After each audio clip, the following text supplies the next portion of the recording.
அன்புறவுகளுக்கு வணக்கம். தமிழகத்தில் சட்டப்பேரவை தேர்தலுக்கான வாக்குப்பதிவு ஏப்ரல் 23ஆம் தேதி நடக்க இருக்கு. அனைவரும் கண்டிப்பாக வாக்களியுங்கள்.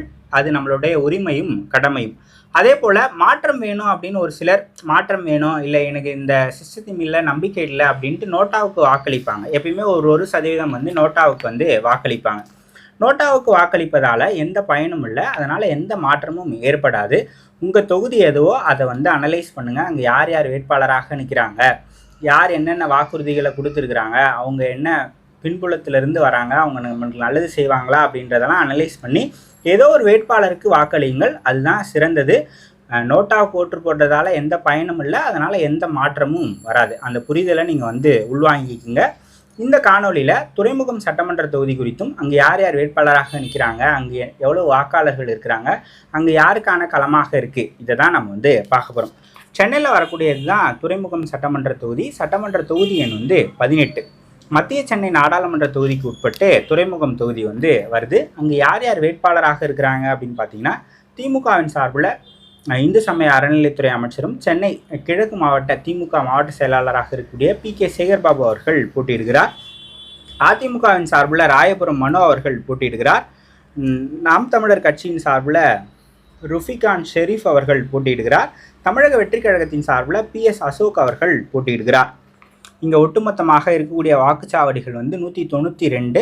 மிக குறைவான வாக்காளர்கள் தான் இருக்கிறாங்க. கிட்டத்தட்ட 1,16,896 வாக்காளர்கள் தான் இங்கே இருக்கிறாங்க. அதில் ஆண்கள் 58,221, பெண்கள் 58,620, மூன்றாம் பாலினத்தவர்கள் 55.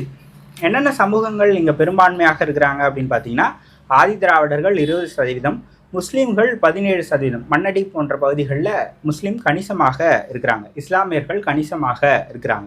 மீனவர்கள் 14%, நாடார்கள் 11%, முதலியார்கள் 9%. ஒரு மற்ற சமூகங்கள் ஒரு 30% அளவுக்கு இருப்பாங்க. அதில் கணிசமாக இருக்கிறாங்க அப்படின்னு பார்த்தீங்கன்னா வட இந்தியர்கள், ஜெயின்ஸு, அதுக்கப்புறமாக ராஜஸ்தானிஸ், இந்த மாதிரி வட இந்தியர்கள் அங்கே கணிசமாக இருக்கிறாங்க. தொழில் ஹப்பாகவும் துறைமுகம் தொகுதி இருக்குது. ஸோ வட இந்தியர்களுடைய வாக்கு இங்கே ஒரு என்ன சொல்வது, ஒரு பெரிய இம்பேக்டை ஏற்படுத்தும் அப்படின்னு நம்ம சொல்லலாம். கடந்த 2021 தேர்தலில் ரிசல்ட்ஸ் அன்னைக்கு முதல் 2-3 சுற்று வாக்குகள் எண்ணப்பட்ட பிறகு PK சேகர்பாபு அவர்கள் பின்னடைவில் இருந்தார். அப்போ வினோஜ் பி செல்வம் பாஜகவின் சார்பில் போட்டிட்டு இருந்தார்.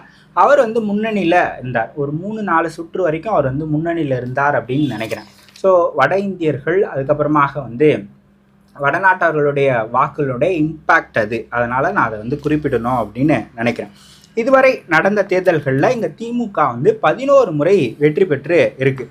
அதிமுக ஒரு முறை தான் வெற்றி பெற்றிருக்கு. காங்கிரஸ் 3 முறை வெற்றி பெற்றிருக்கு. இந்த தொகுதியிலுமே முன்னாள் முதல்வர் கருணாநிதி அவர்கள், திமுகவினுடைய முன்னாள் பொதுச் செயலாளர் அன்பழகன் அவர்கள், இவங்கெல்லாம் இந்த தொகுதியிலிருந்து போட்டியிட்டு வெற்றி பெற்று வந்திருக்கிறாங்க. ஸோ துறைமுகம் சட்டமன்ற தொகுதி 2021 தேர்தல் முடிவுகளை பார்த்தோம் அப்படின்னா, இங்கே திமுக 59,317 வாக்குகளை பெற்றிருக்காங்க.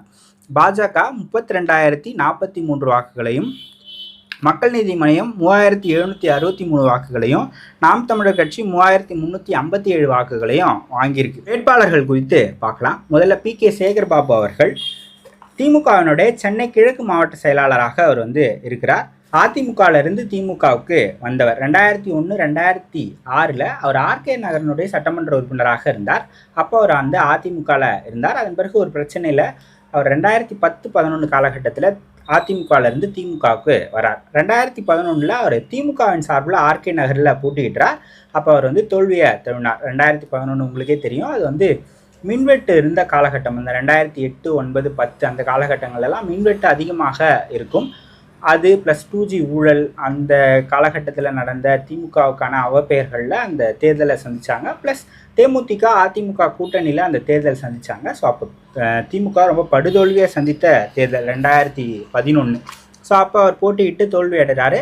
அதன் பிறகு அவர் RK நகர்லேருந்து மாறி துறைமுகத்துக்கு வந்துடுறார். 2016, 2021 அவர் துறைமுகத்தில் போட்டியிட்டு வெற்றி பெறுறார். இப்போ 3வது முறையாக மீண்டும் அவர் துறைமுகத்தில் போட்டியிடுறார். ஸோ சென்னையில் இருக்கக்கூடிய மாவட்ட செயலாளர்கள், இல்லை திமுகவில் இருக்கக்கூடிய மாவட்ட செயலாளர்களே ரொம்ப ஆக்டிவாக களத்தில் இறங்கி வேலை பார்க்கக்கூடிய மாவட்ட செயலாளர்கள் நிறைய பேர் இருக்கிறாங்க. அதில் முதன்மையானவர் பி.கே. சேகர்பாபு அவர்கள். தொடர்ச்சியாக நிகழ்வுகள் நடத்திக்கிட்டே இருப்பார். அவருடைய பகுதி வட்டம் ஒவ்வொரு வட்டத்திலையும் ஒரு மாதத்திற்காக ஒரு நிகழ்வு அப்படின்ட்டு தொடர்ச்சியாக நிகழ்வுகளை நடத்திக்கிட்டே இருப்பார். எக்ஸாம்பிளுக்கு சொல்லணும் அப்படின்னா, இப்போ உதயநிதி ஸ்டாலின் அவர்களுக்கு 48 வயசு ஆகுது. 48 நாள் நிகழ்ச்சி நடத்துவாங்க. ஸ்டாலின் அவர்களுக்கு 72வது பிறந்த நாள் வருதுன்னா 72 நாள் நிகழ்ச்சி நடத்துவாங்க. கலைஞர் அவர்களுக்கு 102வது பர்த்டே வரும் அப்படின்னு நினைக்கிறேன். ஸோ 102 நாள் நிகழ்ச்சி நடத்துவாங்க. இந்த மாதிரி தொடர்ச்சியாக ஒவ்வொரு வட்டத்திலையும் நிகழ்வுகளை நடத்திக்கிட்டே இருப்பார் பி.கே. சேகர்பாபு. வருஷத்தில் இருக்கிற 365 நாளும் நிகழ்ச்சிகளை நடத்தி மக்களை சந்திச்சுக்கிட்டே இருப்பாங்க. மக்களுக்கு ஏதோ ஒரு பரிசு பொருள் கொடுத்துக்கிட்டே இருப்பாங்க. அது மட்டும் இல்லாமல் அங்கே இருக்கக்கூடிய நிர்வாகிகள் ஒவ்வொருத்தர் பேரையுமே அவர் வந்து தெரிஞ்சு வச்சுக்கிட்டு இருக்கிறார். நிறைய கூட்டங்கள் நான் திமுகனுடைய கூட்டங்கள் அட்டன் பண்ணியிருக்கேன். அதில் ஒரு பர்டிகுலர் இன்சிடென்ட் சொல்கிறேன். அவர் தான் அங்கே மாவட்ட செயலாளர் தலைமையில் பேசுவாங்க இல்லையா, அப்படி அவர் பேசும்போது ஒரு கூட்டத்தில் ஒரு 7 நிமிடங்கள் பேசுகிறார். அதில் 6 நிமிடங்கள் வணக்கம் மட்டுமே சொல்லிகிட்டு இருந்தார். ஒவ்வொருத்தராக முகத்தை பார்த்து வணக்கம் வணக்கம் வணக்கம் அவங்களோட பேர் சொல்லிவிட்டு வணக்கம் வணக்கம் அப்படின்னு சொல்லிட்டு ஒரு நிமிடம் தான் அந்த கண்டென்ட் பேசியிருப்பார். அப்புறம் இறங்கிட்டார். அந்தளவுக்கு எல்லாரையுமே தெரிஞ்சு வச்சுக்கக்கூடிய ஒரு நபராக அவர் வந்து இருக்கிறார். ரொம்ப சூப்பரான ஃபீல்டு ஒர்க்கர்.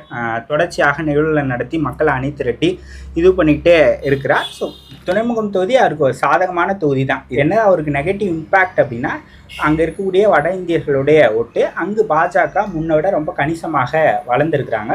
ஸோ இதுதான் ரொம்ப குறைவான வாக்காளர்கள் இருக்கக்கூடிய ஒரு தொகுதி தான். 1,16,000 பேர் தான். அதில் போலிங்கே வந்து ஒரு 70 to 80,000 தான் நடக்கும். ஸோ அதில் அவங்க ஒரு மாதம் அவங்க வந்து போல் பண்ணாங்க அப்படின்னா அது ஒரு இம்பேக்டை க்ரியேட் பண்ணலாம். கடந்த முறை நான் ஏற்கனவே சொன்ன மாதிரி 2-3 சுற்றுகள் வரை அவர் வந்து பின்னடைவில் இருந்தார். இதையும் நம்ம வந்து நோட் பண்ணி பார்க்கணும். கடந்த முறை இங்கே பாஜக போட்டிட்டாங்க. அதிமுக கூட்டணியில் வினோத் பி. செல்வம் அவர்கள் போட்டியிட்டார். இந்த முறை அதிமுக தான் போட்டியிடுறாங்க. அதிமுகவின் சார்பில் ராயபுரம் மனு அவர்கள் போட்டியிடுகிறார். அவர் காங்கிரஸிலிருந்து அதிமுகவுக்கு வந்தவர். 2006 சேகர்பாபு அவர்கள் அதிமுகவில் இருந்தப்போ திமுக கூட்டணியில் காங்கிரஸ் இருந்தது. அப்போ ராயபுரம் தொகுதி காங்கிரஸ் கட்சிக்கு ஒதுக்கப்பட்டது. அப்போ இவர் வந்து காங்கிரஸ் கட்சியின் சார்பில் ராயபுரம் மனு அவர்கள் போட்டியிட்டார். அப்போ அதிமுகவை சார்ந்த பி.கே. சேகர்பாபு தான் வெற்றி பெற்றார். இப்போ மீண்டும் இவங்க கிளாஷ் பண்ணிக்கிறாங்க 20 ஆண்டுகள் கழித்து. இப்போ இவர் வந்து சேகர்பாபு திமுகவில் இருக்கிறார்.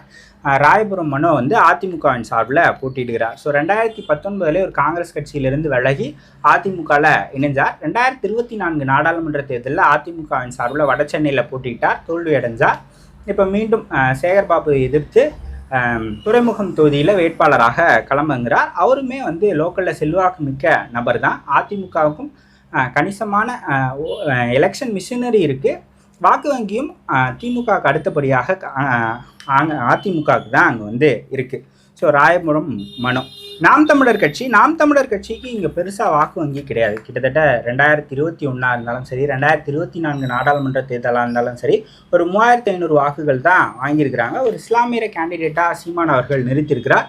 இங்கே இஸ்லாமியர்களுடைய வாக்கு வங்கி கிட்டத்தட்ட 17% வரை இருக்குது. ஸோ அதில் ஏதாவது இம்பேக்ட் ஏற்பட்டு அவர் வாக்குகளை பெறாரா அப்படின்றத பார்க்கலாம். சென்னையில் ஆர்கே நகர், பெரம்பூர் இந்த மாதிரியான தொகுதிகளில் 20,000 25,000 வாக்குகள் வரை நாம் தமிழர் கட்சி எடுத்திருக்கிறாங்க. ஆனால் துறைமுகத்தில் ரொம்ப குறைவான வாக்கு தான் அவங்க வந்து எடுத்திருக்கிறாங்க. அங்கே அவங்களுக்கு வந்து கட்டமைப்பு இல்லை. அதே போல் டிவிகேயின் சார்பில் PS அசோக் அவர்கள் போட்டியிடுகிறார். ஸோ துறைமுகம் ரொம்ப குறைவான வாக்காளர்கள் கொண்ட தொகுதி தான். ஸோ திமுக அதிமுக ஒரு கடுமையான போட்டியில் இருக்குது. சென்னையில் விஜய் அவர்கள் போட்டியிடுவது ஒரு இம்பேக்டை ஏற்படுத்தலாம். முதல் தலைமுறை வாக்காளர்கள் 18லேருந்து 25 வயசு வரைக்கும் இருக்கிறவங்க, 25லேருந்து 40 வயசு வரைக்கும் இருக்கக்கூடிய வாக்காளர்களில் ஒரு இம்பேக்டை ஏற்படுத்தலாம். கடந்த முறை மக்கள் நீதி மையம் ஏற்படுத்தின இம்பேக்டை ஏற்படுத்தலாம் அப்படின்னு நினைக்கிறேன். ஆனால் துறைமுகம் தொகுதியில் அந்த இம்பேக்ட் இருக்காது அப்படின்னு நான் வந்து நினைக்கிறேன். ஸோ போட்டியை பொறுத்த வரைக்கும் பி.கே. சேகர்பாபு, ராயபுரம் மனோ அவர்களுக்கான போட்டியாகத்தான் இருக்குது. ஸோ ஒரு கம்ஃபர்டபுளாக சேகர்பாபு அவர்கள் ஜெயிச்சிருவார் அப்படின்னு தான் நான் நினைக்கிறேன். ஆனாலும் ஒரு பயம் இருக்குது. ஏன்னா கடந்த முறை அங்கே பாஜக முன்னை விட ரொம்ப ஸ்ட்ராங்காக வளர்ந்துருக்குறாங்க.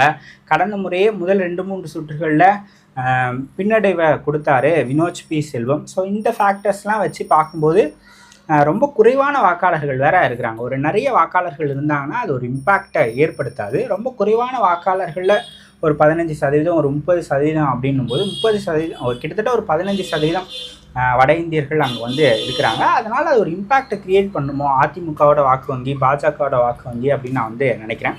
ஆனால் அங்கே இருக்கக்கூடிய இஸ்லாமியர்களுடைய வாக்கு வங்கி, ஆதிதிராவிடர் மக்களுடைய வாக்கு வங்கி, வன்னிய சமூகத்துடைய வாக்கு வங்கி பி.கே. சேகர் பாபுக்கு ஒரு கணிசமாக ஒரு ஆதரவாக இருக்கும் அப்படின்னு நான் வந்து நினைக்கிறேன்.